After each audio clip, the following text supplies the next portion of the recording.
ডিম ভাত গোবি খেতে হেবি, পায়ু দিয়ে যদি বায়ু বের হয় তখন করবি কি? এই কথাটা আমার মা বলল। বলো দেখি, তা বলে কি আমি খাবো না? হুম, আমিও তো পাত্তা দিই না কাউকে, আমার যেটা খেতে ইচ্ছা করে খাবো। তো যাই হোক, তোমরাও আবার ভয় পেও না। তোমরা যদি ভয় পেয়ে যাও তাহলে আমাকে মোটিভেশন কে দেবে বলো?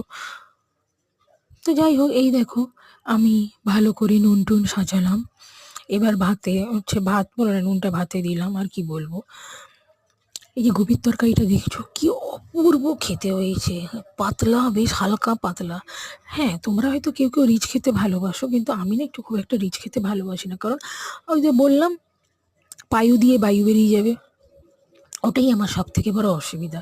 ওই অসুবিধাটা যতদিন না মিটবে না, আর এটা আমার বংশগত অসুবিধা, ততদিন না আমি বুঝতে পারছি হালকা পাতলা ঝোলই খেতে হবে। এই যে তোমরা কেউ কেউ বলো যে ঘটিরা খেতে জানে না, বাঙালরা নাকি খুব খেতে জানে, আরে তোমাদের পেট, বাঙালদের পেটটা খুব শক্ত, আমি নাকি শুনেছি ওনারা লোহাও হজম করে দেয়, কিন্তু ঘটিরা সামান্য একটা জল খেলেও, বুঝতেই পারছো, একবারে অনেক কিছু বের করে ফেলে।